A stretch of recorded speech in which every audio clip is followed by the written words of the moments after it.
बुलंदशहर जनपद से निकलकर उत्तर प्रदेश ही नहीं पूरे देश में हम जनता की आवाज बनेंगे और आपके साथ खड़े रहेंगे।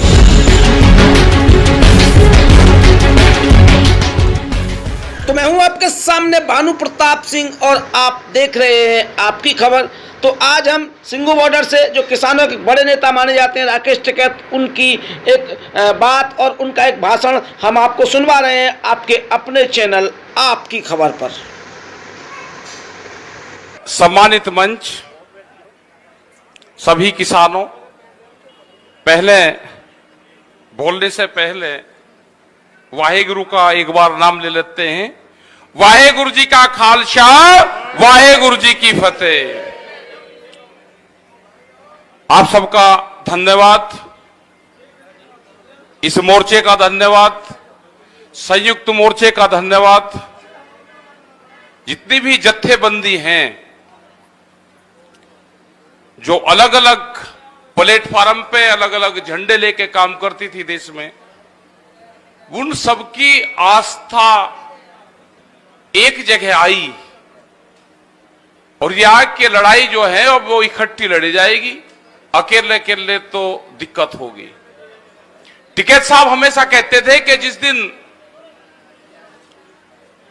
पंजाब आ जाएगा, हरियाणा इकट्ठा हो जाएगा सारा। क्योंकि जितनी बार भी यहां पे आंदोलन हुए तो हर मोर्चे ने अलग अलग दिन आंदोलन करे दिल्ली में, इकट्ठा नहीं हो पाए। टिकैत साहब की बड़ी इच्छा थी कि एक आंदोलन वो हो कि जिसमें पूरा देश का एक आंदोलन बने, और वो आंदोलन जब बन सकता है जब हरियाणा आएगा उठ के। हरियाणा का कुछ क्षेत्र आता था, आंदोलन करते थे, चले जाते थे। पंजाब का भी कुछ क्षेत्र आता था, क्योंकि अलग अलग जत्थेबंदी अलग अलग डेट पाते थे, अलग अलग तारीखों पाते थे। लेकिन धन्यवाद देता हूं कि जितनी पंजाब की जत्थेबंदी थी वो सब एक मंच पे आई,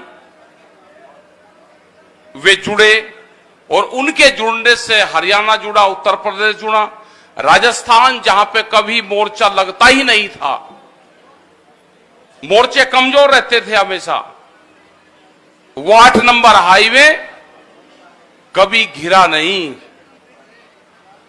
लेकिन जब संयुक्त मोर्चे की कॉल हुई, जब राजस्थान के लोगों को लगा कि आज पूरा देश इकट्ठा है, तो राजस्थान भी खड़ा होकर आया। उसने शाहजहांपुर पर अपना मोर्चा लगाया। आज दिल्ली के चारों तरफ को मोर्चे हैं। टिकरी बॉर्डर पे क्या हो रहा है आपको नहीं पता। किसान क्रांति गेट उत्तर प्रदेश में जब मोर्चे पर लोग बाहर से आते हैं तो कहते हैं जी टिकरी बॉर्डर जाना है या शाहजहांपुर जाना है, कितनी दूर है?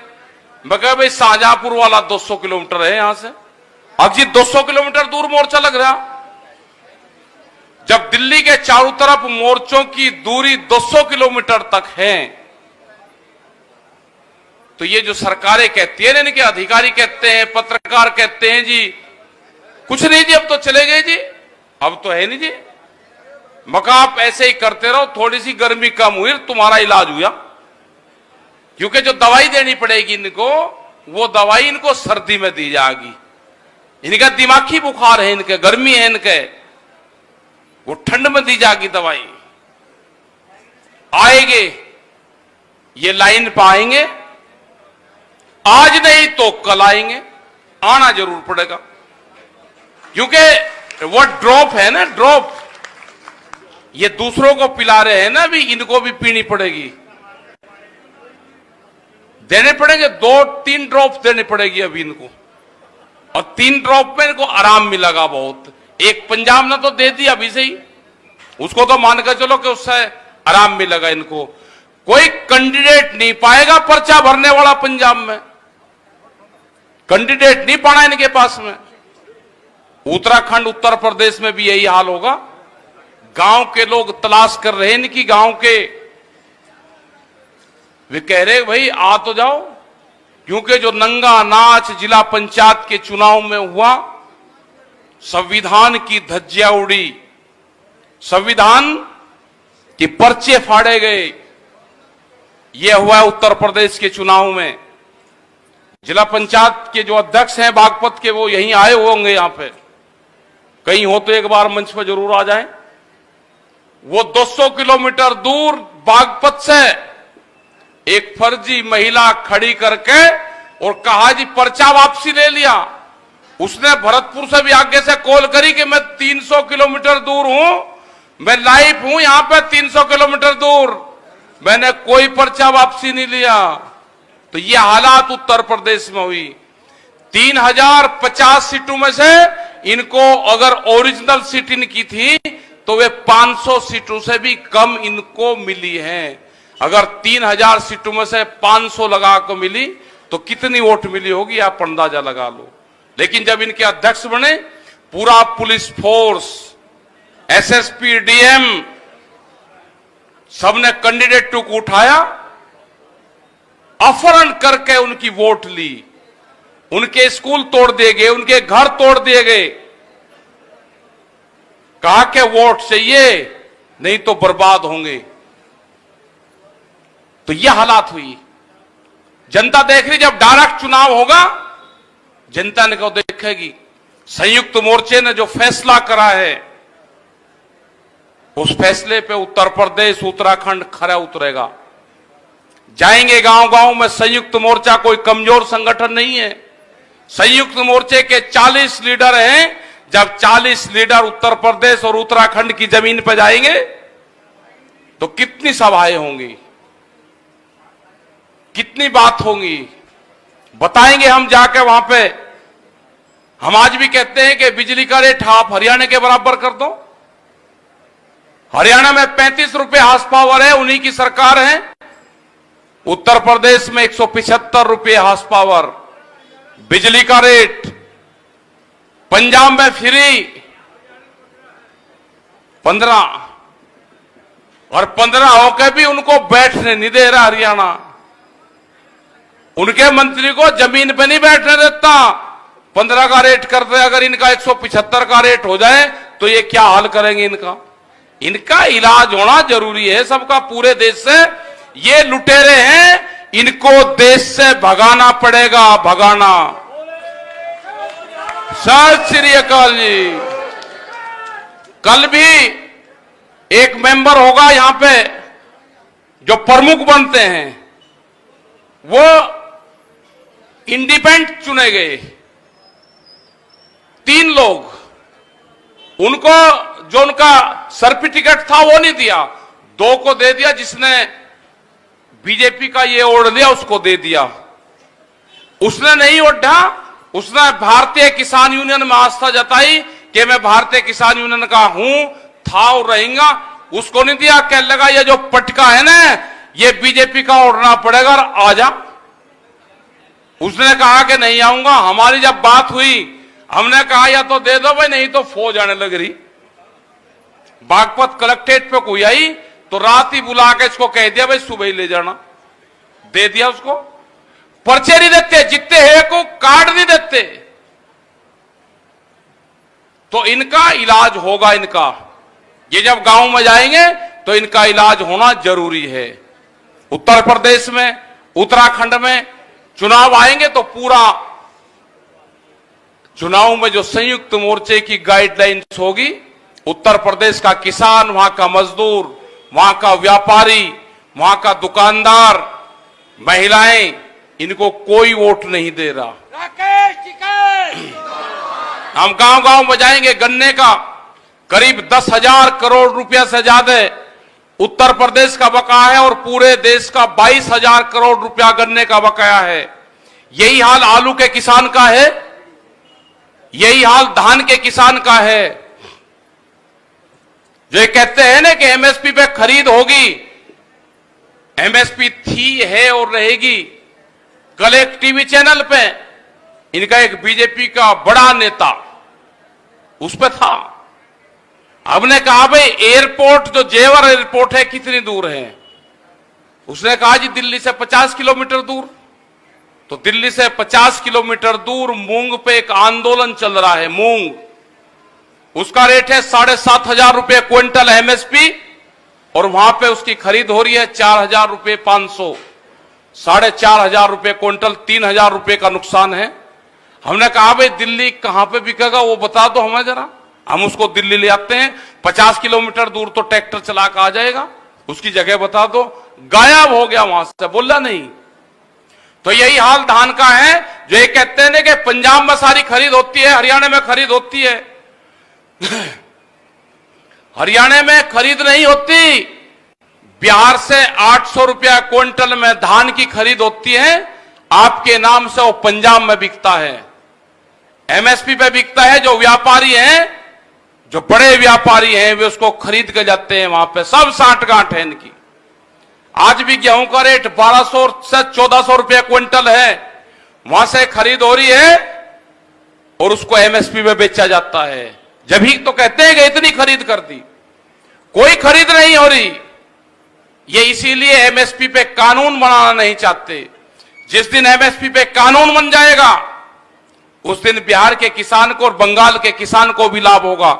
जब संयुक्त मोर्चे के लोग बंगाल में गए, ये बीजेपी के पार्टी के लोग जो वहां से चुनाव लड़ रहे थे, ये कह रहे थे जी एक मुट्ठी चावल हमको दे दो।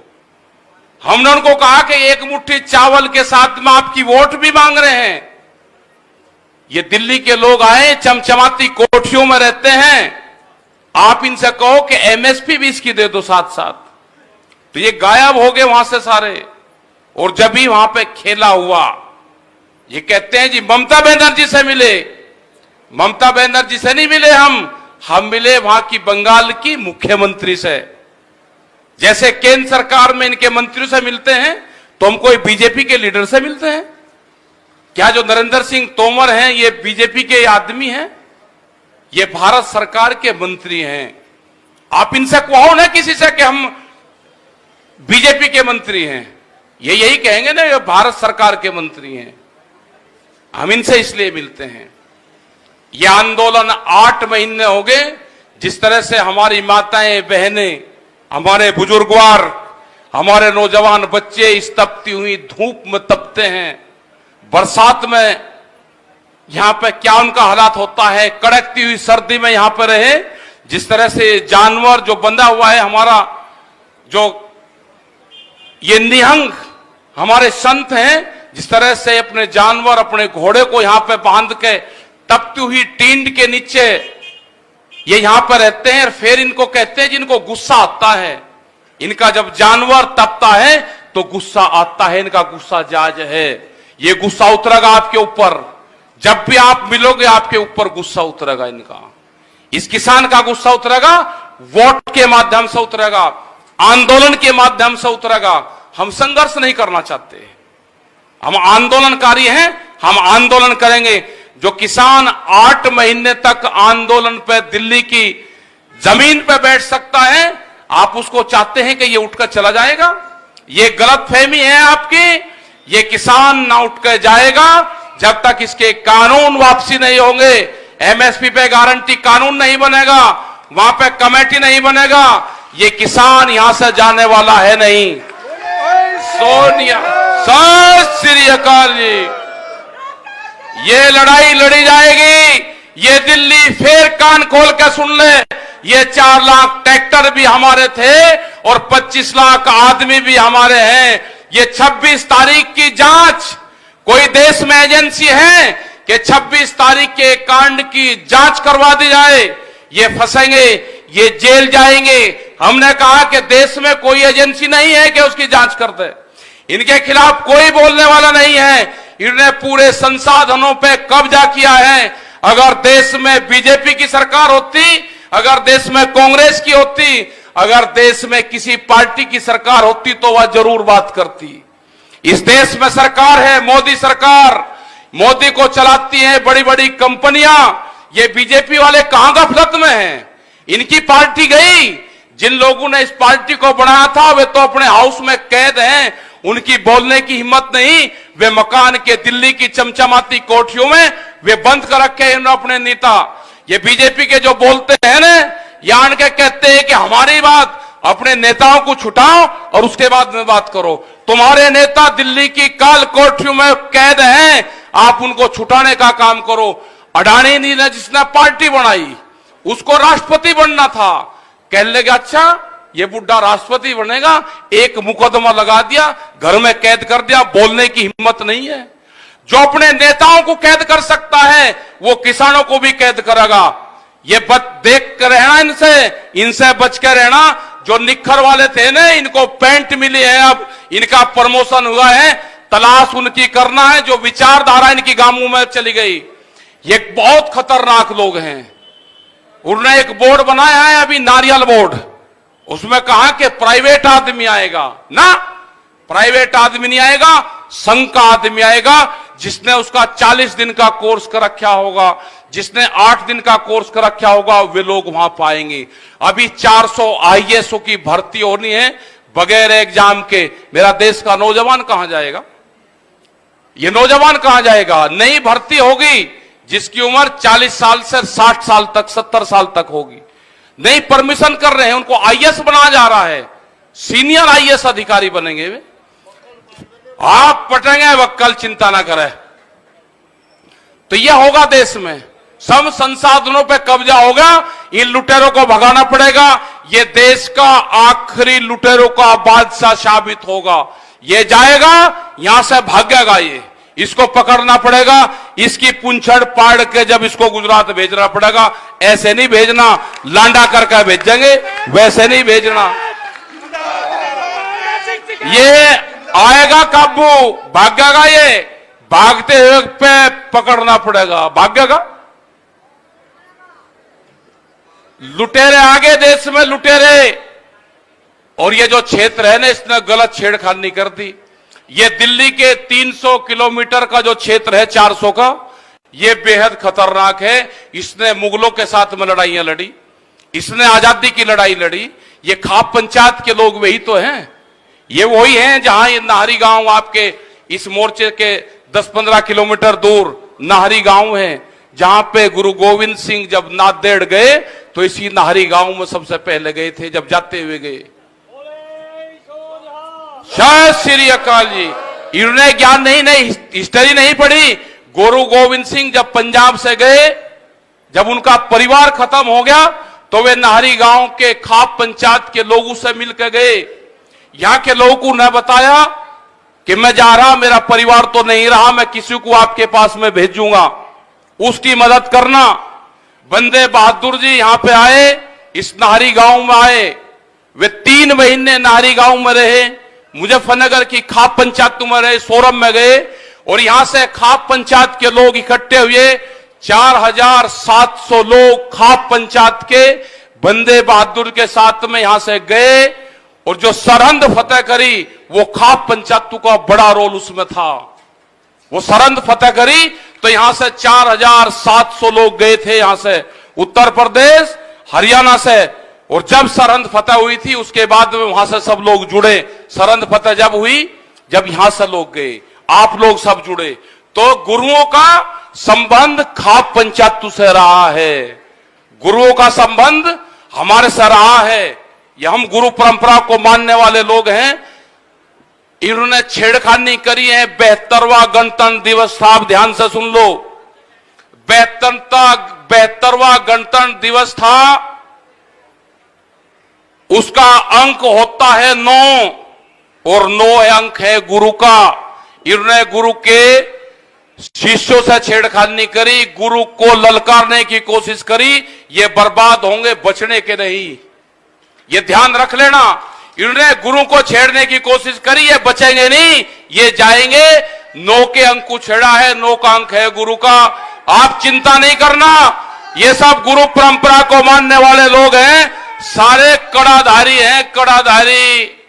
ये सारे के सारे कड़ाधारी हैं, गुरु परंपरा को मानने वाले हैं। हम भी कड़ाधारी हैं, चिंता ना करना, सारे वही हैं।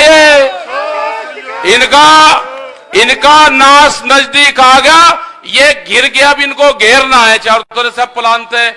ये आपको ये गलत तरीके के एजेंडे देंगे। कभी पंजाबी कहेंगे, कभी खालिस्तानी कहेंगे, कभी अफगानिस्तानी कहेंगे, कभी छोटा बड़ा किसान कहेंगे, कभी एक प्रदेश का कहेंगे, इनके बहकाओ मन मत आना, इन्हें जो कुछ कहना कह लो, हताश नहीं होने की जरूरत। 2 घंटे ये दिल्ली फिर कान खोल कर सुन लो, अगर छेड़खानी करी के 2 घंटे के कोल पे है हमारे सारा किसान अपने खेत में काम करता है, ट्रैक्टर का डीजल भरवा के दिल्ली की तरफ को मुंह कर रखा है सबने। अगर छेड़खानी करी, हमारे पास में सब सिस्टम है, सारा सब संसाधन है हमारे पास में। ट्रैक्टर पे बम्पर मजबूत रखना, ट्रैक्टर ही आंदोलन का साथी है, उसको कमजोर नहीं होने देना। ट्रैक्टर तो किसान का टैंक है, टैंक। जब यह भी होगा कि सिद्धि भी होगी एक दिन ट्रैक्टर से, बसों के साथ में इनके ट्रकों के से भी होगी सिद्धि। बम्पर लगवा कर रखना, बम्पर मजबूत। एक को कई ट्रैक्टर घेरेंगे, जैसे रास्ते में लगा रखे थे ना, ट्रक लगा दिए रेती के भर 4 ट्रैक्टर लगेंगे, नीचे पाओगा सब। तो हम चिंता ना करना, ट्रैक्टर ही इसका साथी होगा। ये कहते हैं जी आपने ट्रैक्टर का नाम ले दिया, क्यों कहीं का ले भाई? जो जब बंजर जमीन में वो चलेगा, वो दिल्ली की चमचमाती सड़कों पर नहीं चलेगा, वो चलेगा दिल्ली की चमचमाती सड़कों पे। चलाकर दिखाया, तुम्हारी हिम्मत थी, रोक नहीं पाए तुमने धोखा करा, रोक नहीं पाए। 25 लाख आदमी था और 4 लाख ट्रैक्टर था। जब जरूरत होगी संयुक्त मोर्चा तय करेगा, ये दिल्ली में फिर आएगा, ये फिर आएगा दिल्ली में। तो आपका बहुत बहुत धन्यवाद, मेरी माताएं बहनों का धन्यवाद। जो माताएं बहनें यहाँ पे 40 और 45 डिग्री टेम्परेचर में है, सर्दी में यहाँ पे है, बरसात अब आएगी उसमें यहाँ पे है।